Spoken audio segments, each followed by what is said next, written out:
എനിക്കായി ഇത്രയേറെ സ്നേഹമേകാൻ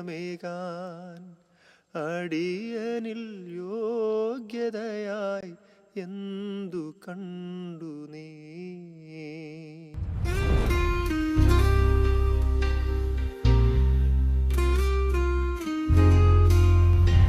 ഗാഗുൽത്തായിന്നെൻ്റെ ഉള്ളിൽ, ഈ പാട്ടാണ് ഞാൻ പാടുന്നത്. അപ്പോഴാണ് ഞാൻ ഗാഗുൽ ജോസഫ് എന്നുള്ള പേരിലോട്ട് മാറണത്.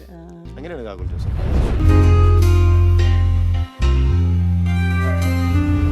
ആത്മാവിൽ ഒരു പള്ളിയുണ്ട്, അതിലൊരു സക്രാരിയുണ്ട്. ആദ്യമായി എൻ മനസ്സിൻ ജാലകം തിരയുകയാ.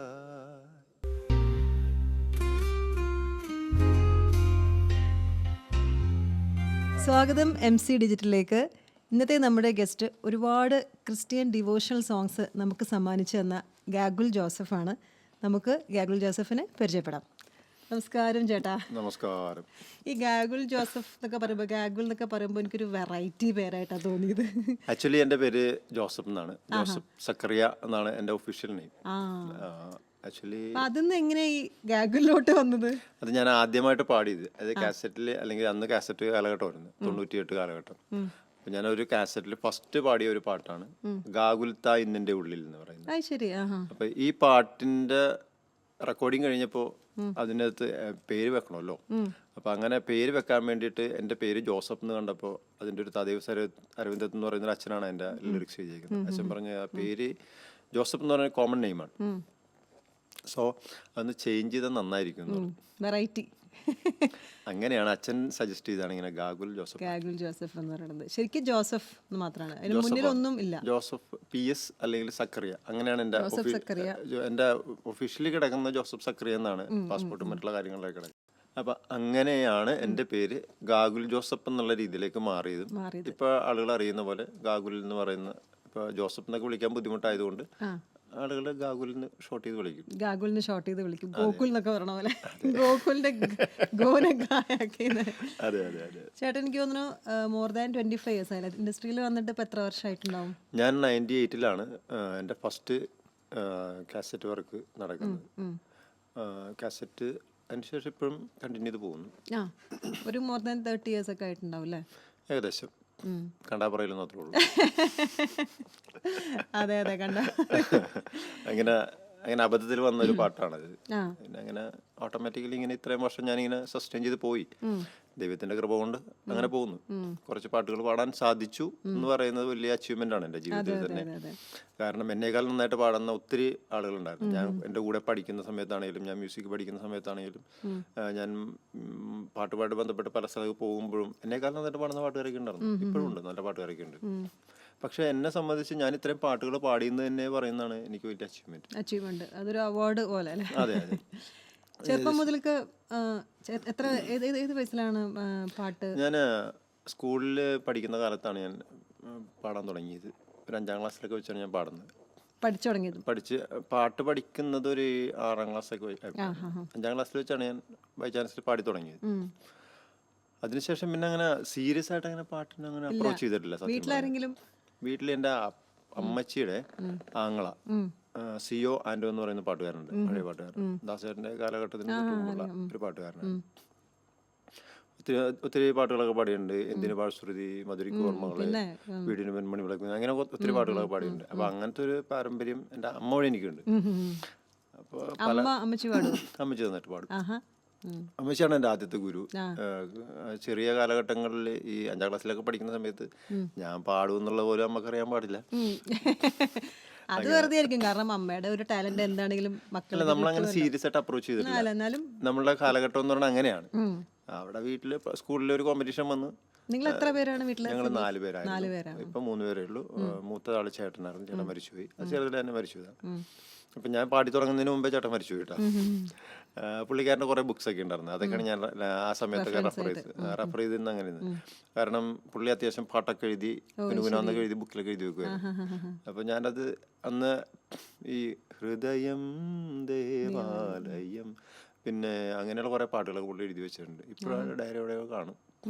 പണ്ട് എഴുതി വെച്ച സംഭവമാണ്. അതൊക്കെ വീട്ടിലുണ്ട്.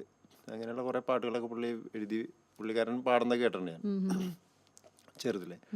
അപ്പോൾ ആ പാട്ടുകളാണ് എനിക്ക് പിന്നീട് ഗുണം ചെയ്തത്.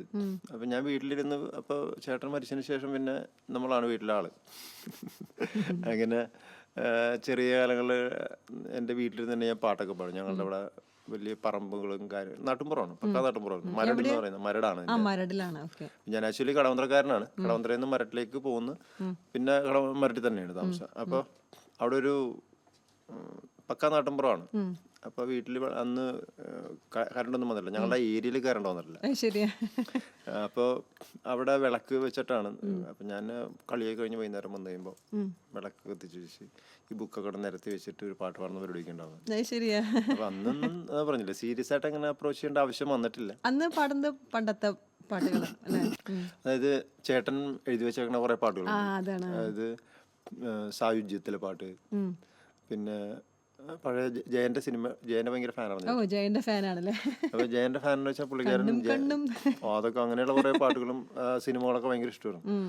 ജയന്റെ ഫാൻ എന്ന് വെച്ചാൽ പുള്ളിക്കാരൻ ജയൻ മരിക്കുന്ന സമയത്ത് ആ ഒരു കാലഘട്ടത്തിൽ ചേട്ടൻ മരിക്കുന്നു. അപ്പൊ ചേട്ടൻ കുറെ കലണ്ടർ, ജയന്റെ കുറെ കലണ്ടർ ഇങ്ങനെ എടുത്തു വെച്ചിട്ടുണ്ടായിരുന്നു, ഫോട്ടോ വെച്ചിട്ടുള്ള കലണ്ടർ ഇങ്ങനെ നീളുന്നത്. നമ്മളിപ്പോ ഡേറ്റ് കലണ്ടർ പോലത്തെ കുറെ കലണ്ടർ ഉണ്ടായിരുന്നു വീട്ടില്. അത്ര ഭയങ്കര ഫാനാണ്. അപ്പൊ അന്ന് ഉണ്ടായിരുന്ന കുറെ പാട്ടുകളൊക്കെ പുള്ളി കളക്ട് ചെയ്യുകയും ചെയ്തു. അത് കുറച്ചാൾ കഴിഞ്ഞപ്പോ, അതായത് ചേട്ടൻ മരിക്കുന്നത് 81-ലാണ്, ജയ മരിക്കുന്നത് ഏകദേശം 80 കാലഘട്ടങ്ങളാണ് എനിക്ക് തോന്നുന്നു. അപ്പൊ ഏകദേശം ഒരു വർഷം കഴിഞ്ഞപ്പോൾ ചേട്ടൻ മരിച്ചു. അപ്പോൾ അന്ന് ജയന്റെ പടങ്ങളിലെ പാട്ടുകൾ അന്ന് ചെറിയ ചെറിയ ബുക്സ് ഒക്കെ ഇറങ്ങുമായിരുന്നു. സിനിമ ഇറങ്ങുന്നതിന്റെ ഒപ്പം തന്നെ ബുക്സ് ഇറങ്ങുമായിരുന്നു, പാട്ട് പുസ്തകത്തിന്റെ. അങ്ങനെയുള്ള കുറെ കാര്യങ്ങൾ കളക്ട് ചെയ്ത് വെച്ചിട്ടുണ്ടായിരുന്നു. അതെ. പിന്നീടാണ് ഈ 2 രൂപയുടെ പുസ്തകം, പാട്ടുപുസ്തകം, മലയാള ചലച്ചിത്ര ഗാനങ്ങൾ, യേശുദാസിന്റെ ഫോട്ടോയും വെച്ച്, പിന്നെ ആ കാലഘട്ടങ്ങളിലും പുള്ളിക്കാരൻ കുറെ പാട്ട് ബുക്ക് എടുത്തു വെച്ചിട്ടുണ്ട്. അതൊക്കെയായിരുന്നു എന്റെ റെഫറൻസ് ആദ്യ കാലഘട്ടങ്ങളില്. അപ്പൊ അന്ന് ഇങ്ങനെ കുറെ പാട്ടുകളൊക്കെ വീട്ടിലിരുന്ന് പാടുമായിരുന്നു. അന്നെല്ലാവരും ഇങ്ങനെ പാടുന്നു പോകുന്നതല്ലാതെ നമുക്കങ്ങനെ അതിനോടൊരു സീരിയസ് അപ്രോച്ച് ഒന്നും വന്നിട്ടില്ലായിരുന്നു. ഞാനിങ്ങനെ 5ാം ക്ലാസ്സിൽ പഠിക്കുന്ന സമയത്ത് ഒരു ചെറിയ കോമ്പറ്റീഷൻ ഞങ്ങളുടെ സ്കൂളിൽ വന്ന് അങ്ങനെ ഫസ്റ്റ് പ്രൈസ് കിട്ടിയെന്ന് പറഞ്ഞ് ടീച്ചർ വന്ന് പറഞ്ഞപ്പോ എന്റെ ക്ലാസ്, ഞാൻ എനിക്കോ എന്നുള്ള രീതിയിൽ തന്നെ. അപ്പൊ എന്റെ ക്ലാസ് ടീച്ചർ, ആ പാട്ട് ഏതായിരുന്നു അന്ന് ഫസ്റ്റ് പ്രൈസ് കിട്ടിയ പാട്ട്?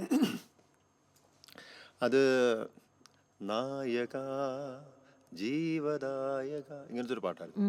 ഭക്തിഗാനമാണ്, തരംഗിണിയുടെ പാട്ട്, പണ്ടത്തെ ഒരു സീരീസിലുള്ള ഭക്തിഗാനം. അപ്പോൾ ഞാനിത് കേട്ട് പഠിച്ച ഒരു പാട്ടാണ്. കാരണം എൻ്റെ വീട്ടിൽ സെറ്റൊന്നുമില്ല, റേഡിയോ ഒന്നും ഇല്ലാത്തൊരു കാലഘട്ടം. അമ്മ പാടുന്നതല്ല, എൻ്റെ വീടിന്റെ അപ്പുറത്തൊരു ചേട്ടായി ഉണ്ടായിരുന്നു, ഒരു സതീശൻ എന്ന് പറഞ്ഞ ചേട്ടായി ഉണ്ട്.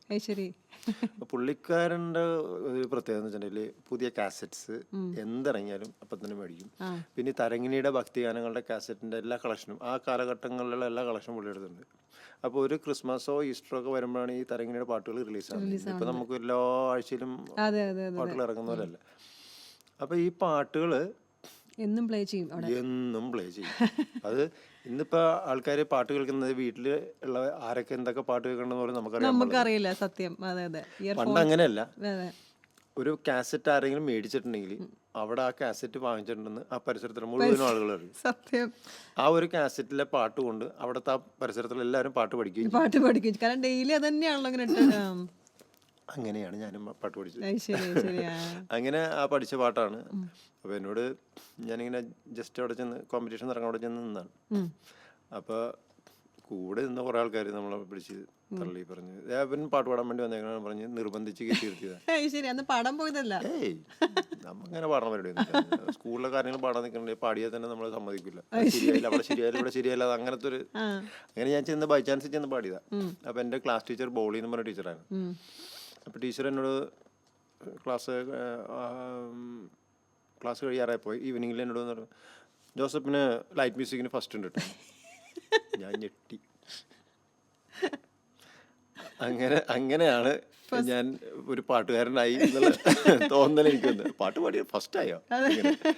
അതായത് ടീച്ചർ വന്നിട്ടും സാധാരണ ടീച്ചർ എന്നോട് അങ്ങനെ സംസാരിക്കേണ്ട ആവശ്യം വരാറില്ല. ടീച്ചർ ഞങ്ങളൊക്കെ ബാക്ക് ബെഞ്ച് ടീമായതുകൊണ്ട് എൻ്റെ ടീച്ചർ അങ്ങനെ സംസാരിക്കേണ്ട ആവശ്യം വരാറില്ല. അങ്ങനെ അപ്പോൾ നമ്മൾ സ്കൂളിലാണെങ്കിലും അത്യാവശ്യം ഉഴപ്പനാണ്. അപ്പോൾ സ്കൂളിൽ ഉഴപ്പായതുകൊണ്ടും അങ്ങനെ എന്തെങ്കിലും ആവശ്യത്തിന് കംപ്ലയിൻസ് ആയിരിക്കും നമ്മൾക്ക് വരുന്നത് കൂടുതൽ. അപ്പോൾ കംപ്ലയിൻസ് കൂടുതലുള്ളതുകൊണ്ട് നമ്മൾ ആ ഒരു കാലഘട്ടങ്ങളിൽ കംപ്ലയിൻസ് കൂടുതലുള്ളൊരു പയ്യനും കൂടിയായിരുന്നു. സ്കൂളിലൊക്കെ അത്യാവശ്യം നല്ല ഉഴപ്പായിരുന്നു. അപ്പോൾ എന്തെങ്കിലും പ്രശ്നങ്ങളുള്ള സമയത്താണ് നമ്മളോട് ടീച്ചർ സംസാരിക്കുന്നത്. അപ്പോൾ എന്നോട് ജോസഫ് പാട്ട് പാടിയായിരുന്നല്ലേ, ലൈറ്റ് മ്യൂസിക്കിന് ഫസ്റ്റ് ഉണ്ട് കേട്ടോ എന്ന് പറഞ്ഞു.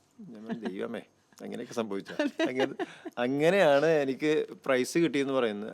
ടീച്ചറിന്റെ പെറ്റായി അങ്ങനെ പറ്റുന്നില്ല. ഒരു പാട്ട് പാടുമ്പോ ഒരു പ്രത്യേക ഒരു പിന്നെ ആളുകൾക്ക് ഇങ്ങനെ പിന്നീട് അപ്പോഴൊന്നും അങ്ങനെ വലിയ കുഴപ്പമൊന്നും ഉണ്ടായില്ല. പിന്നീട് എന്നോട് പറഞ്ഞു, ടീച്ചർ പറഞ്ഞ്, ജോസഫ് ഒരു പാട്ട് പാടിയിട്ട് നമ്മൾക്ക് യൂത്ത് ഇവിടെ ആനിവേഴ്സറി ഉണ്ട്, ആനിവേഴ്സറിക്ക് പാടണം, അപ്പോൾ അതിനൊരു പാട്ട് പാടണം, അപ്പോൾ ഒരു പാട്ട് പഠിച്ചുകൊണ്ട് വരണം, എന്നിട്ട് ടീച്ചേഴ്സ് റൂമിൽ വന്ന് പാടി കേൾപ്പിക്കണം, അത് സക്സസ് ആണെങ്കിൽ നമുക്ക് സ്റ്റേജിൽ പാടാമെന്ന് പറഞ്ഞു. ഞാൻ ഈ സ്റ്റേജിൽ ഒന്നും കണ്ടിട്ടൊന്നുമില്ല. ആദ്യം നമ്മൾ ഈ പുറത്ത് നാടകം കാണാൻ പോകുമ്പോൾ ഗാനങ്ങളൊക്കെ കേൾക്കാൻ പോകുമ്പോൾ കാണുന്ന സ്റ്റേജ് മാത്രമേ ഉള്ളൂ. ആദ്യമായിട്ട് സ്റ്റേജിൽ കയറാൻ പോകും. അപ്പം അതിൻ്റെ ഒരു ക്യൂരിയോസിറ്റി ഒക്കെ എനിക്കുണ്ട്. അപ്പോൾ ഇതെന്താ സംഭവം എന്ന് അറിയാൻ പാടില്ല. അപ്പം അങ്ങനെ പാട്ട് പഠിച്ചുകൊണ്ട് വന്ന് അവിടെ അവരുടെ ടീച്ചേഴ്സ് റൂമിൽ ചെന്ന് പാടി. അപ്പോൾ അവർക്ക് പാട്ടൊക്കെ ഇഷ്ടമായി. അങ്ങനെ ആ പാട്ട് പാടിയാണ് ഞാൻ സ്റ്റേജിൽ ആദ്യമായിട്ട് കയറുന്നത്. First stage experience. അതെ അതെ. അങ്ങനെ അവിടെ ചെന്ന് അങ്ങനെയാണ് പിന്നെ. അപ്പോൾ അന്ന് ഈ സ്റ്റേജ് നമ്മളുടെ കോമ്പറ്റീഷൻ എന്ന് പറയുന്നത് കുറച്ച് ആൾക്കാരേ ഉള്ളൂ, അതുപോലെ കുറച്ച് ആൾക്കാരവിടെ ഉണ്ടായിരുന്നു. അപ്പോൾ ആനിവേഴ്സറിക്ക് എന്ന് വെച്ചിട്ടുണ്ടെങ്കിൽ ഞങ്ങളുടെ അവിടെ നാട്ടിൻപുറം എന്ന് പറയുന്ന ഇന്നത്തെ പോലെയല്ല. എന്നാൽ ആനിവേഴ്സറി എന്നൊക്കെ പറഞ്ഞാൽ ആ പരിസരത്തുള്ള മുഴുവൻ ആളുകൾ വരും, കുറച്ച് ആളുകളാണ്. അപ്പോൾ ഞങ്ങളുടെ വലിയൊരു ഗ്രൗണ്ടാണ് ഞങ്ങളുടെ സ്കൂളിൻ്റെ. ഞാൻ പഠിച്ച സ്കൂൾ എന്ന് പറയുന്ന സെൻറ്റ് മേരി മാഗ്ദലിൻ പള്ളിയുടെ തൊട്ടടുത്തുള്ള സെൻറ്റ് മേരി സ്കൂളാണ്. സെൻറ്റ് മേരി സ്മൂത്തേട എന്ന് പറയും. അപ്പോൾ അവിടുത്തെ നാട്ടിലും ഒരു മെയിൻ സ്കൂളും കൂടിയാണ്. അവിടുത്തെ ഉള്ളവൻ്റെ ഇല്ലാത്തവൻ്റെ എല്ലാ മക്കളും പഠിക്കുന്ന സ്കൂളാണ്. അപ്പോൾ 1500 കുട്ടികളോളം ഉണ്ട് അവിടെ. ഇന്ന് അത്രയും കുട്ടികളൊന്നും ഇല്ല. അപ്പോൾ അവിടെ ആ പരിസരത്തുള്ള കുട്ടികളുടെ മുഴുവനും പാരൻസും അവരെല്ലാവരും ഉണ്ടാകും സ്റ്റേജിന്റെ പ്രോഗ്രാം കാണാൻ വേണ്ടി. അപ്പോൾ ഭയങ്കര ക്രൗഡാണ്. അപ്പോൾ ഞാനന്ന് പാടി കഴിഞ്ഞപ്പോഴാണ് ആൾക്കാർക്ക് മനസ്സിലായത് ഞാൻ പാട്ടുകാരനാണെന്നും പാട്ട് പാടും എന്നൊക്കെ. അപ്പോഴാണ് എനിക്ക് മനസ്സിലായത് ഞാൻ പാടിയാൽ വലിയ കുഴപ്പമില്ല, തെറ്റില്ല, ആൾക്കാർ സമ്മതിക്കുന്നുണ്ട്, പാട്ടുകാരനാണെന്ന് അംഗീകരിക്കുന്നുണ്ട് എന്ന് മനസ്സിലായത്. അങ്ങനെ ഞാൻ ആ കോമ്പറ്റീഷന്റെ ഭാഗമായിട്ട് അന്ന് സ്റ്റേജിൽ കയറി പാടിയതിന് ശേഷമാണ് പിന്നെ വീട്ടുകാർക്കൊക്കെ അത്യാവശ്യം ഇങ്ങനെ പാട്ട് പാടിയാൽ കൊള്ളാം, അങ്ങനെ ഞാൻ ഗിറ്റാർ പഠിക്കാൻ വേണ്ടി പോയി ചേർന്നു. പാട്ട് പാടിയെങ്കിലും അമ്മ പറഞ്ഞു ഗിറ്റാർ പഠിക്കണം നല്ലതെന്ന് പറഞ്ഞു. അങ്ങനെ ഗിറ്റാർ പഠിക്കാൻ വേണ്ടി ചേർന്നതായിരുന്നു എൽ ഡി എന്ന് പറയുന്ന സാറിൻ്റെ അടുത്ത്. എൽ ഡി ജയസെക്സ് എന്ന് പറയുന്ന എൻ്റെ ആദ്യത്തെ ഗുരു അദ്ദേഹം തന്നെയാണ്. അങ്ങനെ ഇന്നും അത് ഞങ്ങൾ മെയിൻറ്റെയിൻ ചെയ്ത് പോകുന്നു കേട്ടോ. ഇപ്പോഴാണെങ്കിലും ആഴ്ചയിൽ ഒരു പ്രാവശ്യമെങ്കിലും എന്തെങ്കിലും കോൺടാക്റ്റ് ഒക്കെ ഉണ്ട്. അങ്ങനെ അപ്പം മാഷിൻ്റെ ഒരു ക്ലാസ്സുകളൊക്കെ എന്ന് വെച്ചിട്ടുണ്ടെങ്കിൽ എനിക്ക് ശനിയാഴ്ച ഞായറാഴ്ച കിട്ടുള്ളൂ. ഞാൻ ചെറുതായതുകൊണ്ട് എനിക്ക് പോയി വരവാന്ന് പറഞ്ഞാൽ എൻ്റെ മരട്ടിൽ നിന്ന് എറണാകുളം CSC വരെ പോയിട്ട് വരിക. എൻ്റെ ആദ്യം CSCയിലാണ് ഞാൻ പഠിക്കാൻ പോകുന്നത്. അന്ന് CSCയിൽ പഠിക്കാൻ വേണ്ടി പോയിട്ട് ഇപ്പോഴും ആ CSC ബന്ധം മെയിൻറ്റെയിൻ ചെയ്തു പോകും. അത് ഏകദേശം ഒരു 85 കാലഘട്ടങ്ങളിൽ ഞാൻ പഠിക്കാം, 84 കാലഘട്ടങ്ങളിൽ. 84 ഞാൻ CSCയിൽ പഠിക്കാൻ വേണ്ടി ചെന്നിട്ട് ഇപ്പോഴും ആ ക്ലാസ്സുകളുടെ കണ്ടിന്യൂഷൻ ഭാഗമായിട്ട് ഞാൻ ഇങ്ങനെ പോന്ന് പിന്നെ ഗാനമേളയിൽ പാടാൻ കയറി. ഇപ്പം അവിടെ കൊയറിൻ്റെ ഇൻചാർജും അവിടുത്തെ വലിയ കൊയറുകളൊക്കെ ഉണ്ട്. അത് വല്ലാർപാടം കൺവെൻഷൻ, പിന്നെ അവിടുത്തെ ഞങ്ങളുടെ വരാപ്പുഴ അതിരൂപതയിലുള്ള വലിയ ഫംഗ്ഷൻസിന് കൊയറിന് ഞാനും കസ്റ്ററും കൂടിയാണ് അത് മെയിൻറ്റെയിൻ ചെയ്തത്. പിന്നെ ഈ ലാസ്റ്റ് ഇയറും ഞങ്ങൾ അങ്ങനെ തന്നെയായിരുന്നു ചെയ്തത്. അപ്പം അങ്ങനെ CSC ആയിട്ട് കണക്ട് ചെയ്ത് ഇപ്പോഴും പോകുന്നുണ്ട്. ഗിറ്റാർ എവിടെ നിന്നാണ്? ഗിറ്റാർ പഠിച്ചെന്ന് പറയാൻ പറ്റില്ല. 2 മാസം ക്ലാസ്സിൽ പോയി.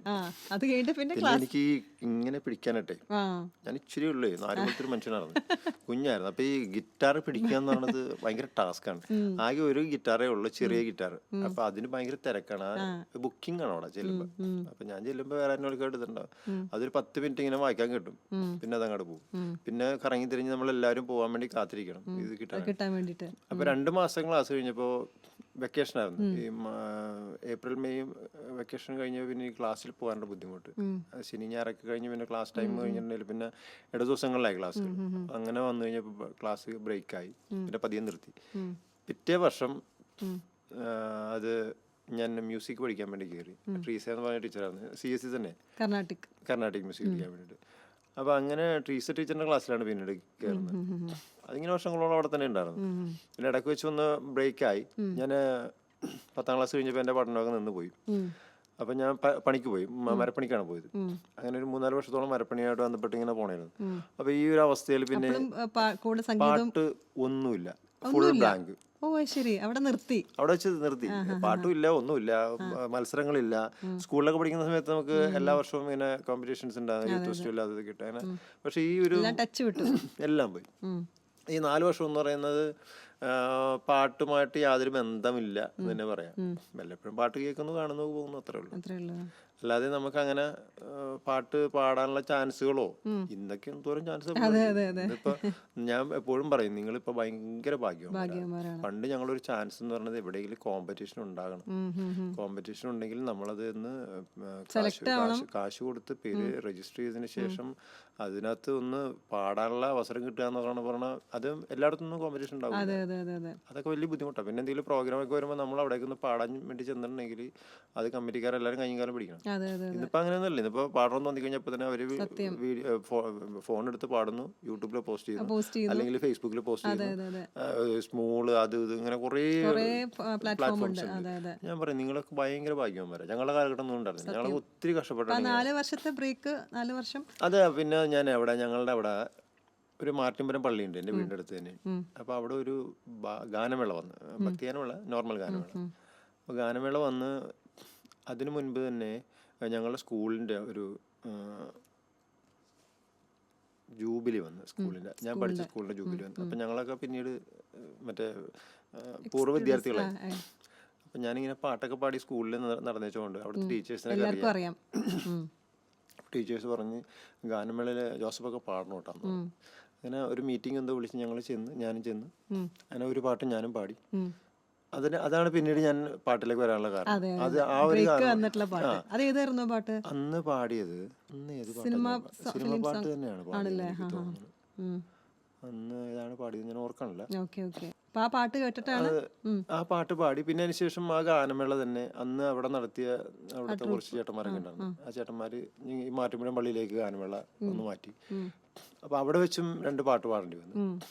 അങ്ങനെ ആ പാട്ട് പാടി കഴിഞ്ഞപ്പോൾ പിന്നെ എനിക്ക് തോന്നി കുറെ നാളായിട്ട് ഇങ്ങനെ പഠിച്ചതാണ് ഞാൻ. ആ സമയത്ത് തന്നെ ഒരു 5-6 വർഷത്തിൽ കൂടുതൽ CS പഠിച്ചതാണ്. അപ്പോൾ പിന്നെ ഞാൻ വിചാരിച്ച് ഒന്ന് റീജോയിൻ ചെയ്യാം വിചാരിച്ച് പിന്നെ CS റീജോയിൻ ചെയ്തു. അപ്പോൾ ടീച്ചർ തന്നെ ഉണ്ട് അവിടെ. ടീച്ചർ വന്ന് അപ്പോൾ ഞാൻ പറഞ്ഞു ഞാനിങ്ങനെ പണിക്ക് പോവാണ്. അപ്പോൾ അതുകൊണ്ട് എനിക്ക് സൺഡേസ് മാത്രമേ ക്ലാസ്സിൽ വരാൻ പറ്റുള്ളൂ. സാറ്റർഡേ നമുക്ക് ഒട്ടും അലോഡല്ല. പിന്നെ അന്നാണെങ്കിൽ നമുക്ക് കൂലി തീർക്കുന്ന ദിവസമാണ് സാറ്റർഡേ. അപ്പം അന്ന് പോയില്ലെങ്കിൽ കാശും കിട്ടില്ല. അപ്പം അതുകൊണ്ട് എനിക്ക് സാറ്റർഡേ വരാൻ പറ്റും ടീച്ചറെ. സൺഡേസ് മാത്രമേ എനിക്ക് വരാൻ പറ്റുള്ളൂ. അങ്ങനെ സൺഡേസ് ക്ലാസ്സിൽ പോകാൻ തുടങ്ങി. 2 മണിക്കൂർ കിട്ടും എനിക്ക്. അപ്പോൾ ടീച്ചർ എനിക്ക് സ്പെഷ്യലായിട്ട് 2 മണിക്കൂർ ക്ലാസ് എടുക്കും. 2 ബാച്ചുകാരുടെ കൂട്ടത്തിലെത്തി അങ്ങനെ എൻ്റെ ക്ലാസ് ടീച്ചർ കംപ്ലീറ്റ് ചെയ്തു. അങ്ങനെ കുറേ നാൾ CS പഠിച്ച് പിന്നെ ഈ പറയുന്ന പോലെ ആ സമയത്ത് എന്തെങ്കിലും ആൽബം സോങ്സോ അങ്ങനെ എന്തെങ്കിലുമൊക്കെ ചെയ്തിരുന്നോ? ആൽബമോ ഇല്ല, സംഭവം കണ്ടല്ലേ. അങ്ങനെ അന്ന് ഈ പറയുന്ന പോലെ ആൽബംസ് ഒക്കെ എന്ന് വെച്ചിട്ടുണ്ടെങ്കിൽ കാസറ്റുകളൊക്കെ ഉണ്ടെങ്കിലും നമ്മൾക്കൊന്നും അങ്ങോട്ട് എത്താൻ പറ്റില്ല. ഭയങ്കര ടാസ്കാ. ഞാൻ ആ സമയത്ത് CS പഠിക്കുന്ന സമയത്ത് തന്നെ ഞാൻ അർജുന മാഷിന്റെ, അത് എൻ്റെ അങ്കിളിന്റെ വളരെ അടുത്ത സുഹൃത്താണ്. ശിവാന്റെയും അർജുന മാഷൊക്കെ ഒറ്റ കമ്പനിയായിരുന്നു. അപ്പൊ അമ്മച്ചിയായിട്ടും നല്ല കമ്പനിയാണ് അർജുന മാഷ്. അപ്പൊ ഞാൻ അർജുന മാഷിന്റെ അടുത്ത് കാണാൻ പോയി. അമ്മ പറഞ്ഞു ആദ്യമായിട്ട് കാണാൻ പോവാണ്. അർജുന മാഷിനെ അല്ലാതെ കണ്ടിട്ടുണ്ട്, പരിചയപ്പെടാൻ വേണ്ടിട്ട്, ഈ ഒരു ആവശ്യത്തിന് വേണ്ടിട്ട്. അപ്പൊ അമ്മ പറഞ്ഞ് നമുക്ക് മാഷിനെ ഒന്ന് കാണാൻ പോവാം. അപ്പൊ എവിടെ വെച്ച് മാഷിനെ കണ്ടപ്പോ പറഞ്ഞു എനിക്ക് മോൻ പാട്ടൊക്കെ പാടുന്നത്. ഇപ്പൊ മാഷ് പറഞ്ഞു അവനെ കൂട്ടി ഒരു ദിവസം വന്ന്. അങ്ങനെ അമ്മച്ചി ഞാനും കൂടി അവിടെ ചെല്ലുന്നു. മാഷ് പറഞ്ഞ് എൻ്റെ വർക്കുകളൊന്നും ഇപ്പം ഇല്ല എമിലി, അമ്മയുടെ പേര് എമിലി എന്നാണ് കേട്ടോ. അപ്പം എൻ്റെ പേര് കുര്യൻ എന്നാണ്. സക്രിയ എന്നുണ്ട് പേര്, കുര്യൻ എന്നാണ് സാധാരണ. അപ്പോൾ അമ്മച്ചിനോട് മാഷ് പറഞ്ഞ് എൻ്റെ വർക്കുകളൊന്നും ഇപ്പം ഇല്ല. അവിടെ രാജപ്പൻ, കുമരൻ രാജപ്പൻ അവിടെ സാൻഡേയിൽ വർക്കുണ്ട്, ഞാൻ രാജപ്പനെ വിളിച്ച് പറയാമെന്ന് പറഞ്ഞു. അങ്ങനെ ഞാൻ രാജപ്പൻ മാഷിൻ്റെ അടുത്താണ് ഞാൻ ആദ്യമായിട്ട് ഒരു സ്റ്റുഡിയോയിൽ കയറി പാടുന്നത്, സാൻഡേയിൽ. അപ്പോൾ അവിടെ ചെന്ന് വീണ്ടും ഒരു അഹല്യ എന്ന് പറഞ്ഞൊരു നാടകത്തിൻ്റെ വർക്ക് കിടക്കും. അപ്പോൾ ബിജു ആണ് അതിൻ്റെ മെയിൻ പാടുന്നത്. അപ്പം തെന്നലേച്ചി ഉണ്ട് പാടാനായിട്ട്, ഞാനും ഉണ്ട്. അപ്പം എനിക്കൊരു പോർഷൻ പാടാൻ തന്നു. ബിജു ആണ് അത് പാടുന്നത്. അതിനകത്ത് 3 വോയിസ് ആയിട്ടാണ്, അതിനകത്തൊരു വോയിസാണ്. ആ ഒരു പാട്ടാണ് ഞാൻ ആദ്യമായിട്ട് സ്റ്റുഡിയോയിൽ പാടുന്നത്, അതും സാൻഡേയിൽ. അതാണ് എൻ്റെ ഫസ്റ്റ് എക്സ്പീരിയൻസ്. പിന്നെ അതിനുശേഷം കുറേ നാൾ കഴിഞ്ഞപ്പോൾ മാഷിൻ്റെ ഒരു PDPക്കാരുടെ പുതിയ സമ്മേളനം വന്നു, അവരുടെ പാർട്ടിയുടെ ഒരു പ്രോഗ്രാം. അപ്പോഴേക്കും എനിക്ക് തോന്നുന്നു പാട്ടൊരു പ്രൊഫഷൻ ആക്കിയാൽ കൊള്ളാം എന്നുള്ളൊരു ചിന്ത വന്നു തുടങ്ങി കാണും. അപ്പോഴും അങ്ങനെ എത്തിയിട്ടില്ല അങ്ങോട്ട്. അപ്പോഴും അങ്ങോട്ട്, കാരണം എൻ്റെ ടാസ്ക് പേടിയായിരുന്നു അല്ലേ നമുക്ക്? പേടിയല്ല, എൻ്റെ ജീവിത സാഹചര്യങ്ങൾ അങ്ങനെ. അതാ ഞാൻ പറഞ്ഞത്. ഞാൻ മരപ്പണിക്ക് പോകുന്ന ഒരാള്, വീട്ടിൽ നമ്മളുടെ വരുമാനം കൊണ്ടും അപ്പച്ചന്റെ വരുമാനം കൊണ്ടും മാത്രം കാര്യങ്ങൾ നീങ്ങുന്ന ഒരു സമയം. ഇപ്പോഴും അങ്ങനെ തന്നെയാണ്, മാറ്റങ്ങളൊന്നുമില്ല. പക്ഷെ അന്നത്തെ എന്ന് വെച്ചാൽ എനിക്ക് അങ്ങനെ വലിയ പബ്ലിക്കായിട്ട് വലിയ ഇന്ററാക്ഷൻസ് പ്രൊഫഷനാക്കി എടുക്കാനും ഒരു ടെൻഷൻ. എനിക്ക് പണ്ട് ഞാൻ പറഞ്ഞില്ലേ, ഞാൻ ഒരു വലിയ പ്രോബ്ലം എന്ന് വെച്ചാൽ ഞാൻ പബ്ലിക്കിനോട് അധികം സംസാരിക്കാറില്ല. പരിചയമില്ലാത്ത ആൾക്കാരെ കണ്ടാൽ ഞാൻ മൈൻഡ് ചെയ്യില്ല. അതാണ് നമ്മുടെ പോളിസി. ജാടാന്നുള്ളൊരു പേര്. ജാടാന്നല്ല, എന്തോ ഞാൻ സംസാരിക്കാൻ അവർക്കറിയില്ലല്ലോ. സംസാരിക്കാൻ എനിക്ക് ഭയങ്കര ബുദ്ധിമുട്ടാണ്. പിന്നെ പരിചയമുള്ളവരോട് കണ്ടാൽ അവർക്കറിയാം നമ്മുടെ സ്വഭാവം ഇങ്ങനെയാണ് അറിയാവുന്നതുകൊണ്ട് കുഴപ്പമൊന്നുമില്ല. പക്ഷെ പുറത്ത് പോയിട്ടുണ്ടെങ്കിൽ ഞാൻ അധികം ആരോട് സംസാരിക്കുന്നില്ല. ഒരാളോട് കാര്യം ചോദിക്കണമെങ്കിൽ തന്നെ എനിക്ക് ഭയങ്കര മടിയാ, ചമ്മല, അങ്ങനെ എന്തോ കോംപ്ലക്സ് പോലത്തെ സംഭവം. ഇപ്പൊ അങ്ങനെയൊന്നുമില്ല. ഇപ്പൊ ആരെ കണ്ടാലും ചിന്ത ചോദിക്കും. അന്നത്തെ എല്ലാം എന്താ പറയാ, അന്ന് ഒരാളെ കണ്ട ചിരിക്കാൻ പോലും എനിക്ക് ഇച്ചിരി ചമ്മലൊക്കെ ആയിരുന്നു. സംസാരിക്കാൻ ഭയങ്കര പടിയാ. അങ്ങനെ ഞാൻ മാഷിൻ്റെ അടുത്ത് ആദ്യമായിട്ട് ചെന്നു. അതിനുശേഷം ഈ പറയുന്ന പോലെ 1-2 റെക്കോർഡിങ്, അത് മാഷിൻ്റെ വർക്കിന് ശേഷം ഈ PDP ഒരു ഇത് വന്ന് അതിനകത്ത് 1-2 പാട്ടുകൾ പാടാൻ അന്ന് കലാഭവൻ സാബു ഉണ്ടായിരുന്നു കൂടെ. ഇപ്പൊ സാബു ചേട്ടൻ ഞാനും പിന്നെ വേറൊരു പെൺകുട്ടി ഉണ്ടായിരുന്നു, എനിക്ക് ഓർക്കുന്നില്ല അവരുടെ പേര്. അങ്ങനെ 1-2 വർക്കുകളൊക്കെ ഇങ്ങനെ പാടി. അതിനൊക്കെ ശേഷമാണ് ഞാൻ ഒരു KCYM ഒരു നാഷണൽ യൂത്ത് കൺവെൻഷൻ എന്ന് പറഞ്ഞ പ്രോഗ്രാം വന്നു. ഞാൻ പണ്ട് മുതലേ ഈ പള്ളിയിൽ ബൈബിൾ കലോത്സവങ്ങൾക്ക് പാടാൻ പോകുമായിരുന്നു. അപ്പോൾ അവർ കെയർ ഓഫിൽ അവിടുത്തെ KCMൽ കുറേ ചേട്ടന്മാർ വിളിച്ചിട്ട് പറഞ്ഞു, ഇവിടെ ഒരു കൊയറിൻ്റെ പ്രാക്ടീസ് നടക്കാൻ പോകുന്നുണ്ട്, അതിനകത്ത് ആളെ സെലക്ട് ചെയ്യാൻ വേണ്ടിയിട്ട് വരുന്ന ഒരു ചെറിയ ടെസ്റ്റ് പോലെ, ആ CSൽ വെച്ചിരുന്ന ടെസ്റ്റ്. അങ്ങനെ ഞാൻ ചെല്ലുന്നു. അപ്പം ഞാനവിടെ വെച്ച് കുറച്ച് അന്ന് ഞാൻ അവിടെ പാടിയത് അരയാലിലകൾ അഷ്ടപതി പാടും അരവിന്ദ നയനാ നിൻ അമ്പലമുറ്റത്ത് എന്ന് പറഞ്ഞൊരു പാട്ടാണ്. നല്ല രസമുള്ളൊരു പാട്ടാണ്, എനിക്ക് ഇഷ്ടമുള്ളൊരു പാട്ടാണ്. അന്ന എന്ന് പറഞ്ഞൊരു സിനിമയിലേക്ക് വേണ്ടി ഒരു പാട്ട് ചെയ്തിട്ടുണ്ടായിരുന്നു. അതിനകത്തൊരു ഒരു കാസറ്റ് ഫില്ലർ പോലെ 2 പാട്ട് ചെയ്ത് വെച്ചേക്കുന്ന ഒരു പാട്ടാണ്. അന്ന എന്ന് പറഞ്ഞ കാസറ്റിനകത്തുള്ള കുറെ പാട്ടുകൾ, നല്ല പാട്ടുകളൊക്കെ ഉണ്ടായിരുന്നു. കാസറ്റ് ഇറങ്ങിയത് മാത്രമേ ഉള്ളൂ, പടമൊന്നും ഇറങ്ങുന്നില്ല. അതിനകത്ത് 2 കാസറ്റിലുണ്ട്. അതെ. അപ്പൊ ആ പാട്ട് എനിക്ക് ഭയങ്കര ഇഷ്ടമായിരുന്നു, ചിത്രചേച്ചി പാടിയത്. അപ്പൊ അങ്ങനെ എനിക്ക് ഇങ്ങനെയുള്ള കുറച്ച് ടിപ്പിക്കൽ സോങ്സ് ഞാൻ സ്ട്രൈക്ക് ചെയ്ത് വെക്കും. അപ്പൊ അങ്ങനെ ആ സ്ട്രൈക്ക് ചെയ്ത പാട്ട് ഞാൻ ഇങ്ങനെ പഠിച്ചു വെച്ചിട്ടുണ്ടായിരുന്നു. അത് ഈ പാട്ട് പാടി. അപ്പൊ അവിടെ വെച്ച് ഞാനൊരു ജോൺസൺ മംഗള എന്ന് പറഞ്ഞൊരു മ്യൂസിക് ഡയറക്ടറെ പരിചയപ്പെടുന്നത്. അപ്പൊ പുള്ളിക്കാരനാണ് എന്നെ ഒരു പരിധി വരെ, അല്ലെങ്കിൽ ഞാൻ ഇപ്പൊ നിൽക്കുന്ന ഈ ഗാഗുൽ ജോസഫ് എന്ന് പറയുന്ന അവസ്ഥയിലേക്ക് പുള്ളിക്കാരൻ കൊണ്ടുവന്നു. കാരണം പുള്ളിക്കാരൻ എൻ്റെ പാട്ട് കേട്ട് കഴിഞ്ഞപ്പോൾ എന്നോട് പറഞ്ഞു, ജോസ്പേൻ്റെ ശബ്ദം നല്ല രസമുണ്ട് കേൾക്കാനായിട്ട്, നമുക്കൊന്ന് കാണണം, 1-2 പാട്ടുകളൊക്കെ പഠിപ്പിച്ചു തരാമെന്ന്. പിന്നെ ജോൺസൺ ചേട്ടനാണ് എന്നെ പിന്നീട് ഒരു ഗൈഡായിട്ട് കൂടുന്നത്. ഞാൻ ജോൺസൺ ചേട്ടൻ്റെ കൂട്ടത്തിൽ കൂടിയതിന് ശേഷമാണ് ശരിക്കും പറഞ്ഞാൽ ഇങ്ങനെ ഒരു പാട്ടുകാരനാവുന്നതോ അല്ലെങ്കിൽ സീരിയസ് ആയിട്ട് ഞാൻ പാട്ടിനെ അപ്രോച്ച് ചെയ്യുന്നത് അതിന് ശേഷം.